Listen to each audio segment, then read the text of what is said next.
Hello friends, எல்லோரும் எப்படி இருக்கீங்க? நம்ம போன கிளாஸில் என்ன பார்த்தோம் அப்படின்னா, ஆரி ஒர்க் பண்ணும்போது பிகினர்ஸுக்கு பிகினிங்கில் வரக்கூடிய சில ப்ராப்ளம்ஸ் பற்றி நம்ம பார்த்தோம். அந்த வீடியோ பார்க்காம இந்த வீடியோ பார்க்குறவங்க யாராச்சும் இருந்தீங்க அப்படின்னா கண்டிப்பாக அந்த வீடியோவும் போய் பாருங்கள், உங்களுக்கு ரொம்ப யூஸ்ஃபுல்லாக இருக்கும். ஓகே ஃப்ரெண்ட்ஸ், இன்றைக்கி கிளாஸில் என்ன பார்க்க போகிறோம் அப்படின்னா ரொம்ப முக்கியமான கிளாஸ் தான். இன்றைக்கி ஒரு டிப்ஸ் தான் நான் சொல்ல போகிறேன். ஓகேங்களா? ஆரி ஒர்க்கில் வந்துட்டு நம்ம ஒர்க் பண்ணும்போது நூல் எங்கேயாவது இடையில கட் ஆயிரும். ஓகேங்களா? இப்போது நெக்கில் வந்துட்டு நீங்கள் செயின் ஸ்டிச் போட்டு வரீங்க. ஓகேங்களா? போட்டுகிட்டே வரும்போது நீங்கள் இடையில வந்துட்டு நூல் கட் ஆயிடுது. ஓகேங்களா? அப்போ நீங்கள் என்ன பண்ணுறது அப்படிங்கிறது உங்களுக்கு தெரியாது. ஓகேங்களா? அதை நான் உங்களுக்கு இந்த கிளாஸில் தெளிவாக சொல்லித்தரேன். ஓகேங்களா? ஏன் இதெல்லாம் வந்துட்டு நான் உங்களுக்கு முன்னாடியே சொல்லி கொடுத்துட்டு அடுத்தடுத்த அதாவது கிளாஸ்க்குள்ளே நான் போகிறேன் அப்படின்னா, நீங்கள் வந்துட்டு முன்னாடியே வந்துட்டு இதெல்லாம் கற்றுக்கணும். இதெல்லாம் கற்றுக்கிட்டா தான் நீங்கள் வந்துட்டு அடுத்தடுத்து போடும்போது எங்கேயாவது கட்டாச்சு அப்படின்னா இந்த டிப்ஸ் வந்து உங்களுக்கு யூஸ்ஃபுல்லாக இருக்கும். ஸோ அதனால தான். ஓகேவா? வாங்க கிளாஸ்க்குள்ள போகலாம். ஸ்டிச் போட ஆரம்பிக்கிற பாருங்கள். ஜரி தான் எடுத்திருக்கேன். பேக்கில் போயிட்டு குட்டியாக ஒரு செயின் எடுத்துகிட்டு அப்படியே நீங்கள் வந்துட்டு ஃப்ரண்ட்டு திருப்பிக்கோங்க. ஓகேங்களா? ஓகே. இப்போ வந்துட்டு செயின் போட போகிறேன். ஆரியை பொறுத்த வரைக்கும் பொறுமை ரொம்ப முக்கியம். ஓகேங்களா? ஓகே, உங்களுக்கு தெரியுதுன்னு நினைக்கிறேன். இப்போ ஓகே, இப்போ ஜூம் பண்ணி காமிச்சிருக்கேன் பாருங்கள். ஓகே ஓகேங்களா? இப்போ பாருங்கள். இப்போ நீங்கள் வந்துட்டு யூ ஷேப் நெக்கு போடுறீங்கன்னு இமேஜின் பண்ணிக்கோங்க. ஓகேங்களா? அப்போ வந்துட்டு இடையில வந்துட்டு நூல் கட் ஆகிடுதுன்னு நினச்சிக்கோங்க. ஓகேங்களா? பிகினர்ஸை கண்டிப்பாக நீங்கள் ப்ளவுஸில் போடும்போது அந்த மாதிரி வரதான் செய்யும். அப்போது அந்த இடத்துல நீங்கள் என்ன பண்ணணும் அப்படிங்கிறத மட்டும்தான் இப்போ நான் சொல்லித்தரப்போகிறேன். ஓகேங்களா? ஓகே. இப்போ வந்துட்டு என்ன ஆயிடுச்சு அப்படின்னா நூல் வந்துட்டு கட் ஆக போகுது. நான் வந்துட்டு உங்களுக்கு எப்படி போடணும் அப்படிங்கிறதுக்காக நான் வந்துட்டு கட் பண்ணியே காட்டுறேன். ஓகேங்களா?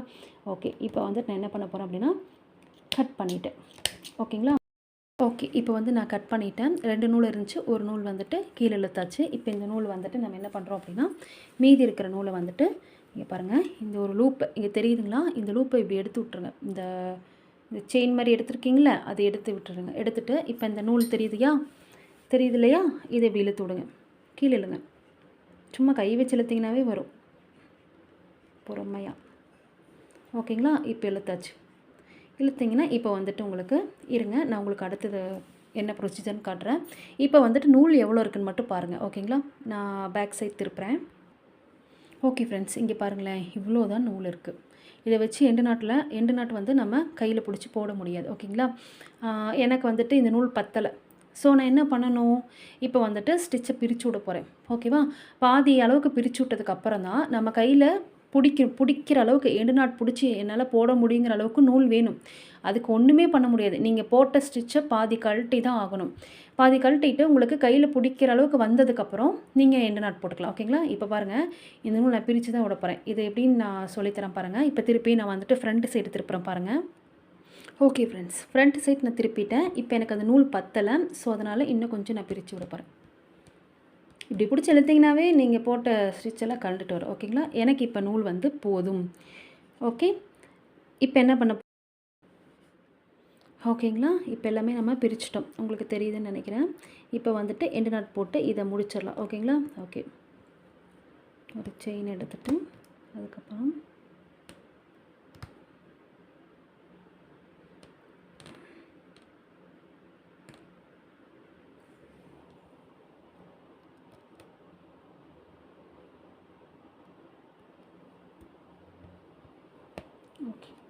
ஓகே, நான் குட்டியை எடுத்ததுனால எனக்கு வந்து உள்ளே போயிடுச்சு. ஓகேங்களா? ஓகே. இப்போ என்ன பண்ணலாம், இப்போ வந்துட்டு கீழே நூல் வந்துட்டு எக்ஸ்ட்ரா நூல் இருக்கும். நீங்கள் அடுத்தது போட ஆரம்பிக்கும் போது என்ன ஆகும் அப்படின்னா அது உங்களை டிஸ்டர்ப் பண்ணிகிட்டே இருக்கும். ஸோ அதனால் நம்ம என்ன பண்ணுறோம் அப்படின்னா அது கட்ரு வச்சு நம்ம கட் பண்ணிக்கலாம். பார்த்து மெதுவாக கட் பண்ணுங்க. ஓகேவா? இங்கே பாருங்கள், இது வந்துட்டு இழுத்தாலும் உங்களுக்கு வராது. நீங்கள் எண்டு நாட் போட்டிங்க இல்லையா? அதனால் உங்களுக்கு இதோடு வரவே வராது. ஓகேங்களா? இப்போ என்ன பண்ண போகிறோம் அப்படின்னா திருப்பியும் வந்துட்டு நம்ம ஃபஸ்ட் எப்படி ஸ்டார்ட் பண்ணோம், த்ரெட்டை எடுத்துகிட்டு நம்ம ஒரு நாட் போட்டுட்டு ஸ்டார்ட் பண்ணோம் இல்லையா? அதே தான், ஒரே ப்ரொசீஜர் தான். எப்பயும் போல் நீங்கள் நாட் போட்டுக்கோங்க. ஓகேவா, நாட் போட்டாச்சு. இப்போ என்ன பண்ண போகிறோம் அப்படின்னா, இப்போ நீங்கள் இங்கேருந்து இப்படி பக்கத்தில் ஸ்டார்ட் பண்ணிங்கன்னா உங்களுக்கு அந்த கேப் தெரியுது பார்த்தீங்களா? ஃபினிஷிங் நல்லாவே இல்லை. பாருங்கள் எப்படி தெரியுதுன்ட்டு. உங்களுக்கு நல்லா தெரியுதுன்னு நினைக்கிறேன். ஜூம் பண்ணி காட்டுறேன் பாருங்கள். ஓகே, பாருங்களேன் கேப்பு அசிங்கமாக தெரியுதுங்களா? அப்போ என்ன பண்ணணும், இது வந்து ராங். ஓகே, இப்போது இதுக்கு கரெக்டான வழி என்ன அப்படின்னு பார்த்தீங்கன்னா, இப்போ இந்த லூப் இருக்கு இல்லையா, இந்த லூப் இதுதான் நம்ம எடுத்தது வந்து குட்டி நாட்டுங்கனால என்ன ஆயிடுச்சு, உள்ளே போயிடுச்சு. ஓகேங்களா, அதுக்கு தான் குட்டியை நம்ம நாட்டு எடுக்கிறது. ஓகேவா, உள்ளே போகணுங்கிறதுக்காக தான். சரி, குட்டியை நம்ம செயின் எடுக்கிறோம். ஓகேவா, எடுத்துகிட்டு இப்போது நம்ம குட்டி செயின் போட்டதுனால எண்டு நாட்டுக்காக உள்ளே போயிடுச்சு. இப்போ நம்ம என்ன பண்ண போகிறோம் அப்படின்னா, இப்போ வந்துட்டு இந்த ஃபஸ்ட்டு அதாவது இங்கே பாருங்கள், எண்டு நாட் போட்டு ஒரு நிமிஷம் எண்டு நாட் போட்டு முடித்து உள்ளே போயிடுச்சு. ஓகேங்களா, இப்போ இந்த செயின் இருக்குது இல்லையா, இந்த செயின்குள்ளே நீங்கள் விட்டு, அதாவது நீடியில் விட்டு த்ரெட் எடுத்து நீங்கள் அப்படியே ஸ்டார்ட் பண்ணிகிட்டே போகலாம். ஓகேங்களா, ஒன்றுமே இல்லை. இங்கே பாருங்களேன், இந்த செயின்குள்ளே நான் சொல்லித்தரது உங்களுக்கு புரியுதுங்களா? இந்த செயின்குள்ளே நீடியில் விட்டு த்ரெட் எடுத்துகிட்டு அப்படியே கண்டினியூ பண்ணுங்கள். ஓகேங்களா, ஓகே, அவ்வளோதாங்க. புரிஞ்சுதுங்களா உங்களுக்கு? இது அப்படியே கண்டினியூ பண்ணிங்கன்னா உங்களுக்கு வந்துட்டு எங்கேயுமே கட்டான விஷயமே தெரியாது. ஓகேங்களா, நீட் லுக்காக இருக்கும். ஓகேங்களா, ஓகே, நீங்கள் அப்படியே கண்டினியூ பண்ணிகிட்டே போகலாம். இதனால் வந்துட்டு ஒன்றுமே எங்கேயுமே வந்துட்டு கட் ஆகாது. திருப்பியும் நீங்கள் எல்லாமே பிரிஞ்சிருமோ அப்படிங்கிற பயப்படவோ தேவையில்லை. ஓகேங்களா, இதே மாதிரி நீங்கள் கண்டினியூ பண்ணிக்கலாம். இங்கே பாருங்கள், உங்களுக்கு அசிங்கமாகவே தெரியாது, நல்லா நீட்டாக இருக்கும். செயின் நம்ம போட்டிருக்கிறோம், கட் பண்ணிவிட்டு அவங்க போட்டிருக்குறாங்க அப்படின்ட்டு உங்களுக்கு ஏதாவது தெரியுதுங்களா? எதுவுமே தெரியாது. இப்படி நீட்டாக போடலாம். ஓகேங்களா, இன்னொரு டைப் என்ன அப்படின்னா நான் உங்களுக்கு சொல்கிறேன். நம்ம லாஸ்ட்டாக எண்டு நாட்டுக்காக 2 செயின் எடுப்போம் இல்லையா, அதை நீங்கள் சப்போஸ் பெருசாக எடுத்துட்டிங்க. ஸோ பெருசாக எடுத்துட்டிங்கன்னா அச்சச்சோ அந்த இடத்துல வந்துட்டு நமக்கு கொஞ்சம் அசிங்கமாக தெரியுமே, அது என்ன பண்ணுறது அப்படின்னு யோசிப்பீங்க.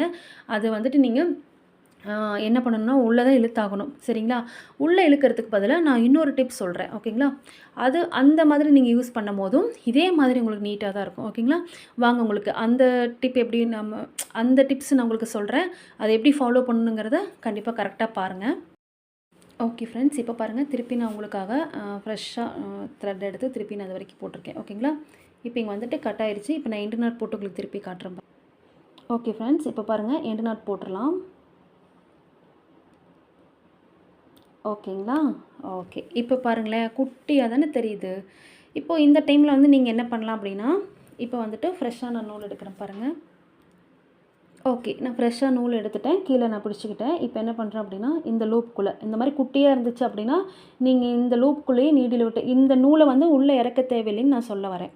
குட்டியாக இருக்கிறதுனால நீங்கள் இதுக்குள்ளேயே நீடில் விட்டு அடுத்தது நீங்கள் நாட் போட்டு ரெடியாக வச்சுருப்பீங்களே அந்த த்ரெட்டை வெளியே எடுத்துகிட்டு கண்டினியூவாக நீங்கள் ஸ்டிச் போடுங்க அப்படின்னு சொல்கிறேன். ஓகேங்களா, இப்போ உங்களுக்கு புரிஞ்சிருக்கும்னு நினைக்கிறேன். ஓகே ஃப்ரெண்ட்ஸ், இதை நீங்கள் அப்படியே கண்டினியூ பண்ணிக்கோங்க. இப்பயும் பாருங்களேன், நீங்கள் எங்கேயாவது பிரிச்சுட்டு போட்டிருக்கீங்க அப்படின்னு சொல்லிட்டு அவங்களுக்கு தெரியாது. ஓகேங்களா, உங்களுக்கு நீட்டாக இருக்கும், பர்ஃபெக்டாக இருக்கும். ஓகேங்களா, ஓகே, இந்த மாதிரி பண்ணலாம். லூப் வந்துட்டு நீங்கள் லாஸ்ட்டாக எண்டு நாட்டுக்கு போடுறதுக்கு லூப் வந்து எண்டு நாட்டுக்காக போடுற 2 லூப் வந்துட்டு குட்டி குட்டியாக எடுத்தீங்க அப்படின்னா குட்டி செயினை இப்போ நான் காமிச்ச மாதிரி வரும். குட்டி இதாக நீட்டிகிட்டு வரும். சரிங்களா, அதாவது நீங்கள் எண்டு நாட் போட்டதுக்கப்புறம் குட்டியாக ஒரு லூப் வந்துட்டு நீட்டிகிட்டு இருக்கும். உள்ளே இழுக்காமல் நீங்கள் அப்படியே கண்டினியூ பண்ணலாம். சப்போஸ் ஓரளவுக்கு வந்துட்டு நான் குட்டி ரொம்பவுமே குட்டியாக எடுத்து எனக்கு கிளாத்து கடையில் வந்துட்டு அதை நான் உள்ளே இழுக்கும் போதே போயிடுச்சு, எண்டு நாட் போட்டு இழுப்போம் இல்லையா, அப்போ உள்ளே போயிடுச்சுங்க மேம் அப்படின்னா நீங்கள் பிரச்சனையே இல்லை. நான் ஃபஸ்ட்டு சொல்லி கொடுத்த மாதிரி எந்த செயின் லாஸ்ட்டாக முடிச்சிருக்கீங்களோ அந்த செயின்குள்ளே நீடில் விட்டு நூல் சுற்றி நீங்கள் புதுசாக நாட் போட்டு பிடிச்சிருப்பீங்களே கையில், அந்த நூலை மேலே எடுத்து கண்டினியூ பண்ணிக்கோங்க. இந்த மாதிரி இருந்தால் இப்படி கண்டினியூ பண்ணிக்கோங்க. ஓகேங்களா ஃப்ரெண்ட்ஸ், இந்த வீடியோ வந்துட்டு உங்களுக்கு கண்டிப்பாக யூஸ்ஃபுல்லாக இருக்கும். இப்போ எந்தெந்த இடத்துல வந்துட்டு இதை வந்து போடலாம், எந்தெந்த இடத்துல வந்துட்டு இந்த மாதிரி ஃபாலோ பண்ண வேண்டியதில்லை அப்படின்னா, இப்போ பாருங்கள், இப்போ வந்துட்டு இப்போது யூ ஷேப் நெக் வரைஞ்சிருக்கேன். ஓகேங்களா, இப்போ இங்கே என்ன பண்ண போகிறீங்க அப்படின்னா, இப்போ இங்கிருந்து இது வரைக்கும் வந்துட்டீங்க. ஓகேங்களா, இது வரைக்கும் நீங்கள் வந்துட்டீங்க அப்படின்னா ஒன்றும் பிரச்சனை இல்லை, நீங்கள் பிரித்து விட்டுட்டு திருப்பி ஃப்ரெஷ்ஷாக ஆரம்பிங்க. சப்போஸ் நான் இதிலேருந்து இது வரைக்கும் வந்துட்டேங்க மேம், இதுக்கு மேலே வந்துட்டு என்னால் பிரிச்சுட்டு திருப்பி நான் போட்டேன்னா கஷ்டங்க மேம், டைம் வேஸ்ட் அப்படின்னா நீங்கள் என்ன பண்ண போகிறீங்க அப்படின்னா, இந்த இடத்துல தான் இப்போ நான் சொன்ன டிப் வந்து நீங்கள் ஃபாலோ பண்ணணும். ஓகேங்களா? சும்மா ஒரு 2 இன்ச்சுக்கு போட்டுட்டு கட் ஆயிருச்சு அப்படின்னா ஒன்றும் பிரச்சனை இல்லை. ஃபுல்லாகவே நீங்கள் போட்டுட்டு இங்கே கரெக்டாக முடிக்க போகிற இடத்துல கட் ஆயிருச்சுன்னா நீங்கள் எண்டு நாட் போட்டுட்டு நான் சொன்ன இந்த 2 டைப்லையுமே நீங்கள் எதை வேணாலும் ஃபாலோ பண்ணி கரெக்ட். ஃப்ரெண்ட்ஸ், இந்த வீடியோ உங்களுக்கு பிடிச்சிருக்குன்னு நினைக்கிறேன். கண்டிப்பாக மற்றவங்களுக்கு இந்த வீடியோ ஷேர் பண்ணுங்கள். இதை பற்றின ஏதாவது டவுட் இருந்துச்சு அப்படின்னா கமெண்ட் பாக்ஸில் சொல்லுங்கள். கண்டிப்பாக உங்களுக்கு ஆன்சர் பண்ணுறேன். உங்களுக்கு இந்த வீடியோ ரொம்ப ரொம்ப யூஸ்ஃபுல்லாக இருக்கும், ரொம்பவும் புரிஞ்சிருக்குன்னு சொல்லிட்டு நான் நம்புகிறேன். ஓகே ஃப்ரெண்ட்ஸ், நெக்ஸ்ட் கிளாஸில் கண்டிப்பாக வேறு ஒரு வீடியோவில் நான் சந்திக்கிறேன். Thank you friends, thank you so much. Okay friends, 2 டிப்ஸுமே வந்துட்டு நான் சொல்லியிருக்கேன். இது 2மே யூஸ்ஃபுல்லாக இருக்கும். ஜரியில் நான் சொல்லி காமிச்சிருக்கேன். சில்க் த்ரெட்லேயும் இதே தான் நீங்கள் யூஸ் பண்ணணும். சில்க் த்ரெட்டில் வந்துட்டு கட் ஆயிடுச்சு அப்படின்னா 4 நூல் தெரியும். 2 நூல் கீழே இறக்கிட்டு மீதி 2 நூல் வச்சு நான் ஜரியில் சொல்லி கொடுத்த பாருங்கள், அதே ப்ரொசீஜர் தான். அதே மாதிரி இதையும் போடுங்க. ஓகேங்களா? Okay friends.